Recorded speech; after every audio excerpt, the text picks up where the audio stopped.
There are two philosophical concepts to further understand liberalism, these two things being epistemological relativism and selective indignation. These two concepts are what help liberalism survive against a reality that seems to reject the application of liberalism and the belief that man is intrinsically good and the only thing stopping the peaceful society is ignorance, which can be cured through education, as liberals believe. Robert Maynard Hutchins added with surprising candor that liberalism is not a scientific theory nor a cognitive assertion of any kind and is immune to fact, observation, or experience by writing, quote, "One advantage of this faith is that it's practically shock-proof." Hutchins calls liberalism practically shock-proof because it is committed to this concept of epistemological relativism, which is a theory that rejects the view that there is any universal objectivity and that things are all just relative. This is an important part of liberalism. It's a big reason why liberals have morphed to a more globalist party and champion that the diversity of third world country cultures is good for American culture, because epistemological relativism rejects the notion of any real truth, so the whole notion of standards or something being better than something else is just relative.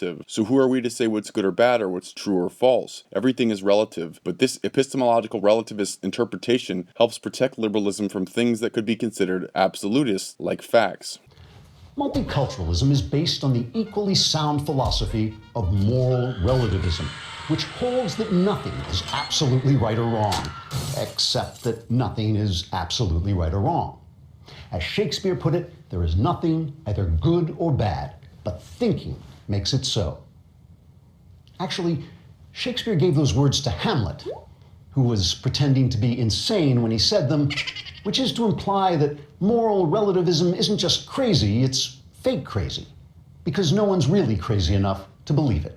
To liberalism, there is no such thing as objective truth, which gives their falseness an equal footing to actual truth. As Justice Oliver Wendell Holmes' aphorism goes, the best test of truth is the power of thought to get itself accepted in the competition of the market. Of course, something being widely accepted as truth does not make it objective truth. It only makes it popular. But liberalism believes it being accepted makes it true. But there is a catch-22 here. Liberalism is committed to the belief that truth is what is discovered by reason and science, and the cause of our troubles is ignorance, handed down by the falsehoods through superstition, customs, and bad institutions of the past, and by removing them we can use logic and reason to reach the truth free from any bias. But again, the epistemological relativism claims that there is no objective truth at all, and no standards by which anything can truly be judged as right or wrong. So liberalism is forced to abandon its search to using reason and logic to understand what's true, because by liberalism's own logic we can never actually know what the truth is. Aristotle was the first of many philosophers who have pointed out that a wholly relativist theory of truth cuts the ground from under its own feet. It is self-refuting. How do I know that it is true that there is no way to be sure of the truth? How can I prove to you that every man is entitled to his own opinion if you deny this? By my own principle, may not your denial be just as true as my assertion? We are thus plunged into an unending series of mutual contradictions. The modern liberal looks back on,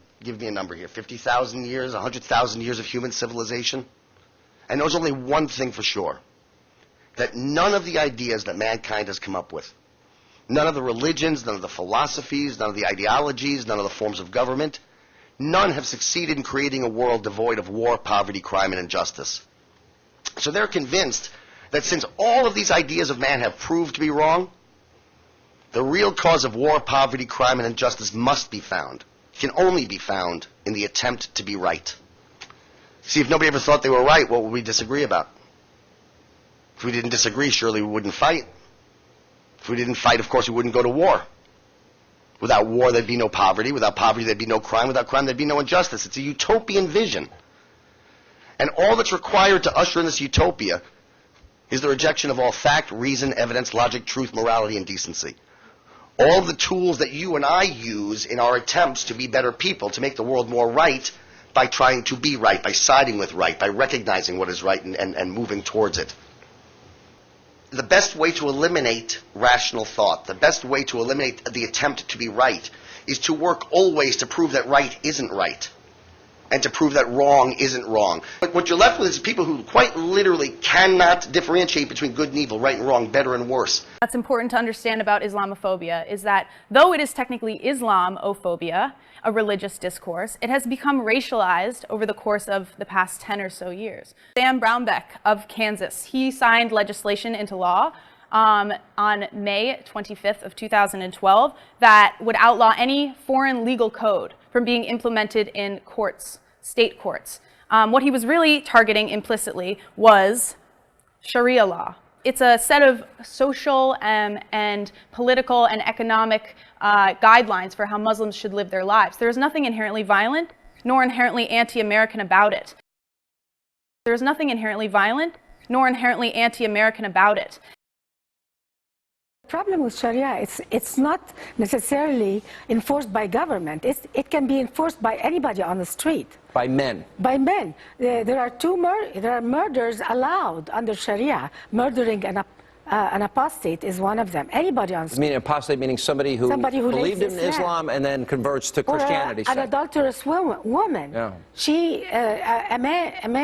Her father, her brother, her husband can kill her. If she's caught, or not even caught, if there's a suspicion, and she can be killed, and nobody goes to jail. Sexual slavery is allowed under Islamic law. Wife beating, forced child marriage, and the complete disenfranchisement and subjugation of women in marriage, property ownership, and divorce. The Washington Post reported that, quote, Islam can be fairly described as feminist. In fact, Islam is so feminist that in Muslim countries like Pakistan, 1,000 women die every single year as a result of honor killings. Honor killings are permissible under Sharia law. Sally Cohn says that Sharia law is progressive. Women are not seen equally as their male counterparts under Sharia law. It permissibly allows a 9-year-old girl to be married. The 9-year-old in this country, you're called a pedophile. Okay, but you know what? A 9-year-old is considered an adult.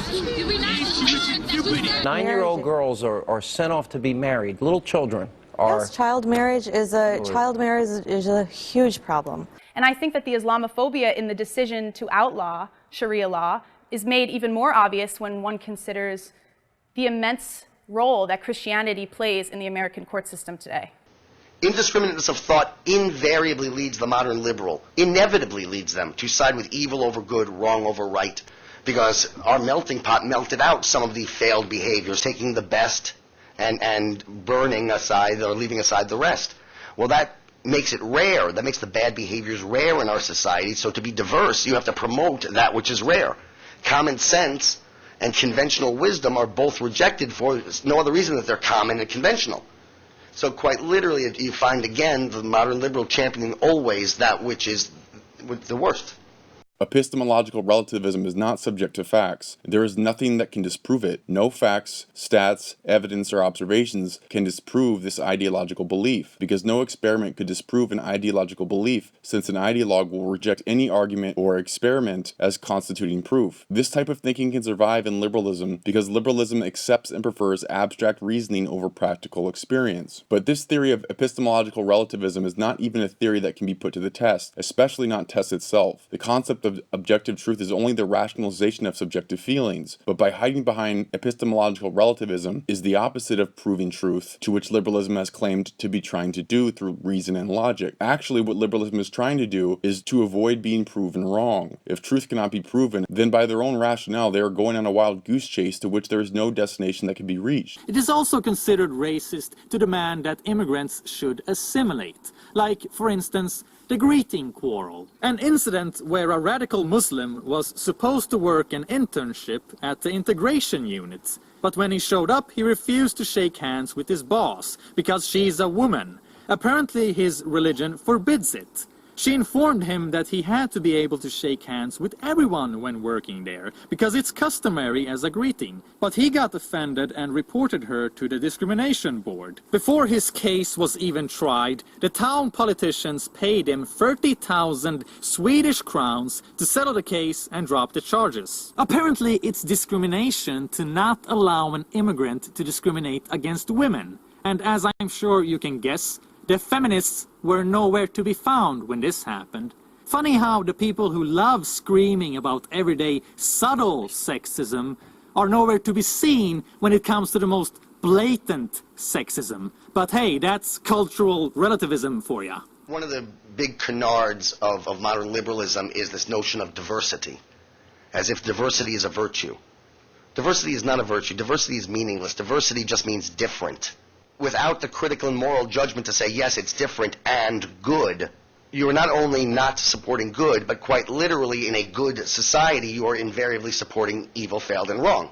Indiscriminateness of thought doesn't just lead to sometimes being right. It actually is a philosophy that has an inevitable conclusion, which is, Bloom talks about seeking the good.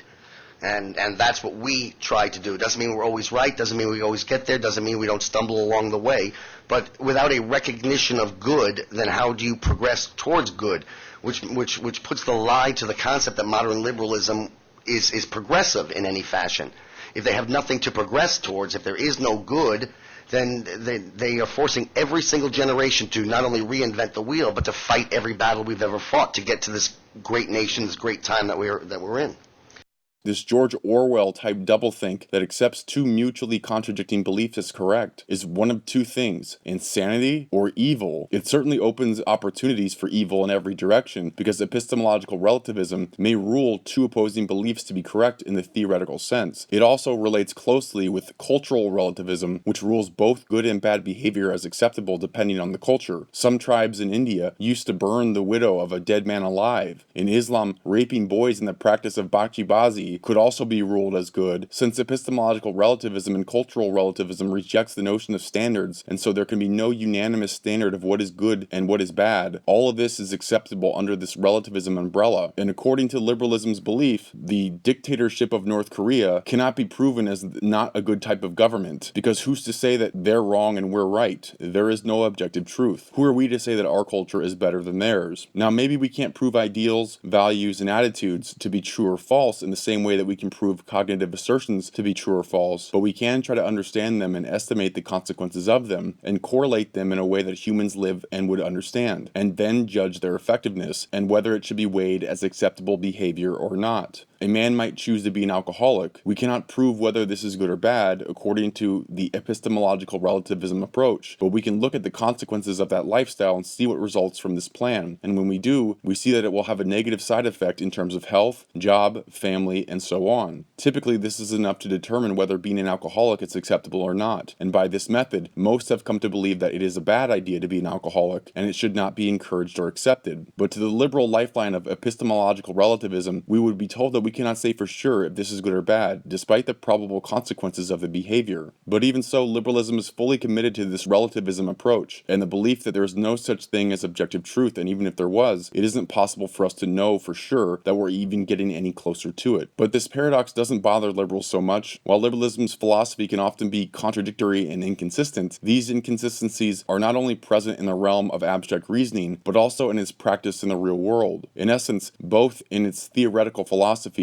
and its practical application, the one thing that is consistent about liberalism is that it's inconsistent. Thus, liberalism finds itself trapped in a dilemma. Either it must give freedoms to those who are not liberals and give them an equal platform, equal ability to the relativist theory of truth, and offer everything it demands to those who it believes want to destroy society, or it must deny its own principles, discriminate against those who oppose them, and work to censor and restrict or altogether eliminate certain freedoms. This is a canyon-sized gap in the liberal line of thinking, a glaring weakness in the liberal doctrine, one that even liberals have seldom went near, although they all know it's there. It's obvious with liberalism's pervasive use of selective indignation on social issues.